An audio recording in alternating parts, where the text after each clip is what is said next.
Welcome to Classic Game Room, coming to you from the new Intergalactic Space Arcade, where I've got a game that features giant robots blowing things up in 16 bits on the Super Nintendo. It's MECHWARRIOR, with giant robots blowing each other up. Did I already say that? It needs repeated. Giant robots blowing things up. Gotta love it. The original MECHWARRIOR was released in 1989 for PC, and it's a game I spent a lot of time playing as a kid. So imagine my surprise to find that this 1993 Super Nintendo version is quite a bit different. It shares the same name and has giant robots blowing things up, but it's definitely its own game. Taking place in the BattleTech universe, you're a mercenary fighting your way through battles to buy bigger and better mechs. The super cool part of MECHWARRIOR, for me at least, was always seeing how many weapons you can put on one of these things and still have it move. Kind of like Front Mission, and this game has that aspect of gameplay, or strategy.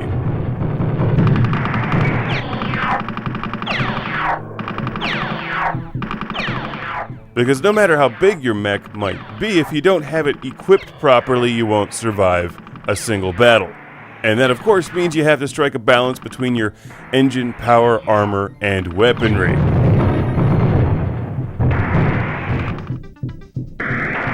And in this game, that means how many homing missiles can I put on my giant walking robot, because the controls in this version of MECHWARRIOR are limited. This is not the PC game you may be familiar with.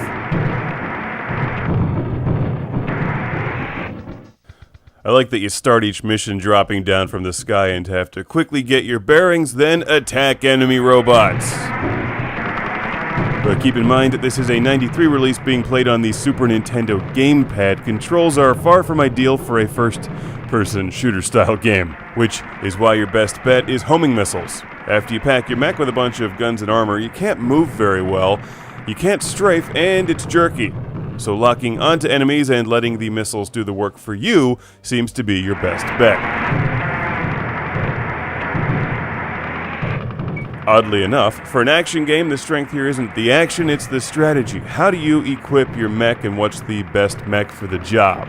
Because each battle plays out more or less the same.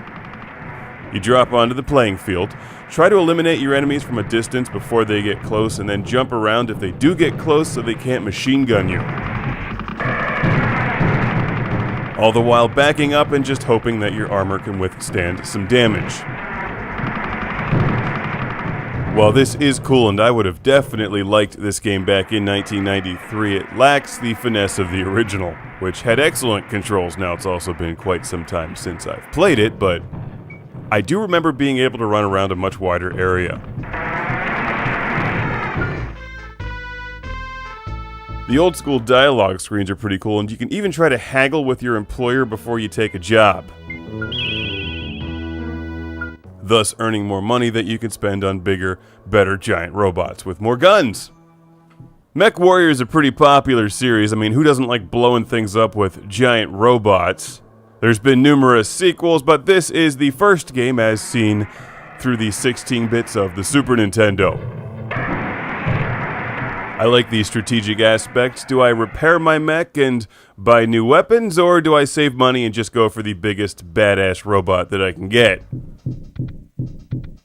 Questions you'll have to answer for yourself, but one thing is for sure, don't rely on manual aiming. Homing missiles, they're like homing pigeons except angrier and more explosive. So a big Classic Game Room shout out and thank you to Daniel from Gloucestershire in the UK.